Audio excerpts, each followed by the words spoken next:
Among the large roster of units in Dragalia Lost, there are a few that stand above the rest. The ones who can always win no matter the circumstance. The ones who can face off against foes in an elemental mismatch and shrug off the losses. The ones who can team up to tear down or turn the team into an unkillable squad of destruction. What is the secret to this power? Well, for starters, you have to want to die. And second, you have to be really bad at it. Today's adventurer in question is Delphi, the tutelary successor, and a 5-star shadow dagger who made a brief appearance in the Fractured Futures event before also existing in the main reality. As a tutelary, it was his job to guard the Binding Ruins, which normally has a high amount of job security, but when interdimensional demons come breaking into our world, smash your ruins, possess your king, and fire you, there's only so much you can do. After losing his job, which also happened to be the only thing keeping his superhuman powers from eating him, Delphi decided to revoke his tutelary succession and did a whole anime miscommunication thing with his brother that makes up most of his story, but ended up seeking out the prince to use his pure, totally 100% real years of lineage dragon blood to banish the tutelary power, knowing it would kill him. Unfortunately for Delphi, while the prince loves to help people, the mere presence of the prince's DNA prevents the death of anyone who isn't probably related to him or have a generic NPC model, so Delphi is now stuck at the Halidom running chores because he hates going outside. And it makes sense too, as merely stepping outside greatly reduces Delphi's strength. When accompanying a group, Delphi holds a dagger, but this is actually just a spellcasting focus for his sealing powers. His basic attacks do almost nothing because of the strength reduction, and both of his skills charge on their own. Using a sealing power, Delphi's first skill is Ruination Cage, that deals whatever damage, but more importantly creates the world's worst cage that continues to let the target wander about in the ensuing defense down zone. Deploying this cage has another use, however. Delphi also happens to have a hobby of creating the most potent of poisons. Maybe for that tutelary ritual he's never going to complete. Whenever he uses Ruination Cage, he'll coat part of his dagger in it so that his next 4-strike poisons the enemy.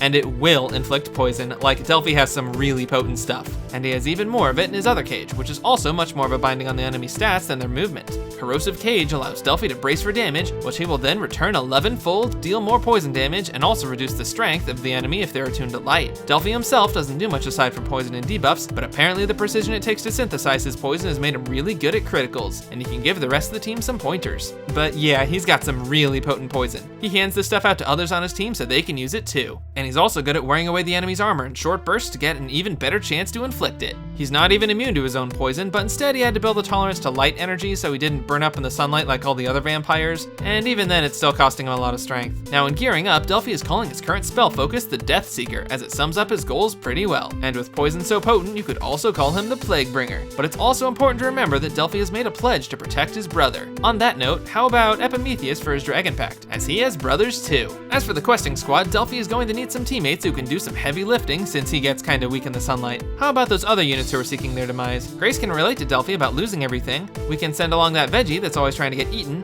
And finally, Joe is willing to put his life on the line for that thrill. Although in the field, if the veggie dies first, the others will probably eat him and get healthy again, and then a new veggie patch will grow, and yeah, this party is probably doomed to fail by succeeding. In summary, Delphi is an awesome support unit with the single most potent poison in the game. He was the first shadow unit to wield it, as until he started synthesizing it, all those wind units were trying to use the weak natural stuff. But when something is too good, everyone wants to copy it, and now Delphi's extreme poison has ruined an entire meta.